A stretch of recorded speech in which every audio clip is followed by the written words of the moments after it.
What a beautiful way to start the week. What's going on, guys? It's Ricky with TechBud Solutions, and I'm just so happy because the markets are pulling on back. They're continuing the same selling pressure that we saw present itself on Friday. The markets tried to recover, somehow thought that they were going to actually find a support. It was a complete bull trap. It faked people out, got rejected, and ultimately ended up selling off. Check this out. This made me so happy. MSTR, a bunch of our LPP traders made a ton of money shorting the piece of shit stock MSTR is. Finally broke below $300 per share, hitting new lows of 276. And I'm not saying soon. All I'm saying is that this thing is headed right back down to $30 per share. Just like the last time it pumped and it dumped and it sold off to lows of $11 per share. Once Bitcoin comes crashing down, the same thing will happen with MicroStrategy. Everyone wanted to say this thing was going to $1,000 per share. When it hit $500, again, that's when I made it my mission to start shorting the ever life out of MicroStrategy. They bought more Bitcoin. They continued to dilute their investors even more. It's an absolute terrible company with no business model and simply relies on its investors so it could borrow against them, diluting their shares to buy Bitcoin. If you're so bullish on Bitcoin, don't be an idiot and just buy Bitcoin itself. Why would you ever invest in a company that dilutes you the more that they need to borrow against your shares at 0% interest? Just makes zero sense. Don't get me wrong. It is somewhat oversold. It tends to find a support right around $300 per share, so it could begin to recover. PLTR also made me very happy. Made a little bit over $1,000 on this one, but not very much when it comes down to shorting it during today's live trading session.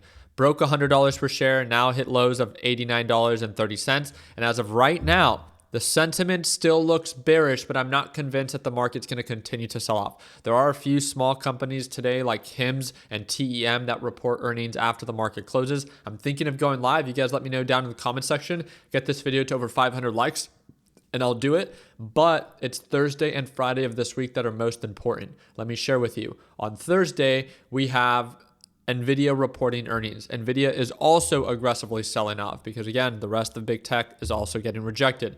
So the part that's really interesting about that is, will markets just naturally begin to recover because markets have been more bullish than bearish? So are they just going to find a support and begin to recover? If so, this could present a potential dip by opportunity. I don't want to be naive to that, right? I get that.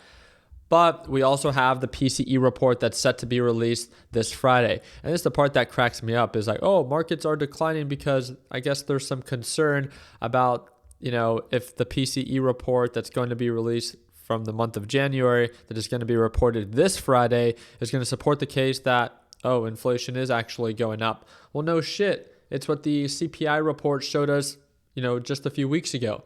Inflation is going up and it hasn't been going down, yet markets still wanted to push up.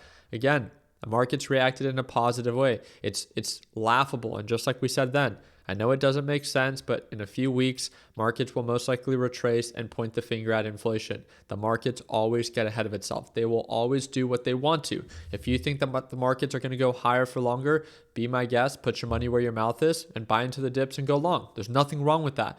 But if you think that market sentiment is going to continue to be bearish, then again, this is where we can make a lot of the money. But please know when to take profits because, again, I want to remind you, market conditions are more bullish than they are bearish.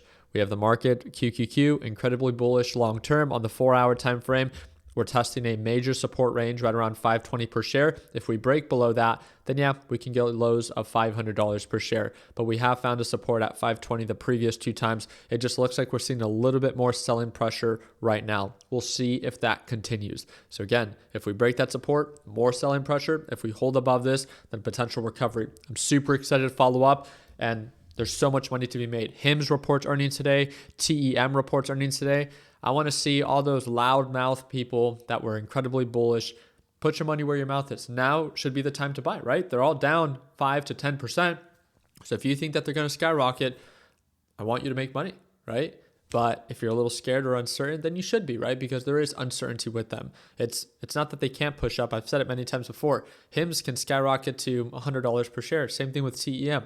That wouldn't surprise me. They're just pump and dumps, right? They pump. They're incredibly overhyped up. They just won't hold there. And this is why it's so important to know when to take profits. Taking profits shouldn't offend you, right? It's part of understanding of the stock. It's overvalued and overpriced within a short period of time. So make sure you always look out for yourself, ignore the noise. And I'm super excited, if you guys want me to go live for HIMS and TEM as they report earnings to see how the market reacts. Hope that earned a thumbs up. Please consider subscribing. And like always, let's make sure that we end the year on a green note. Take care, team.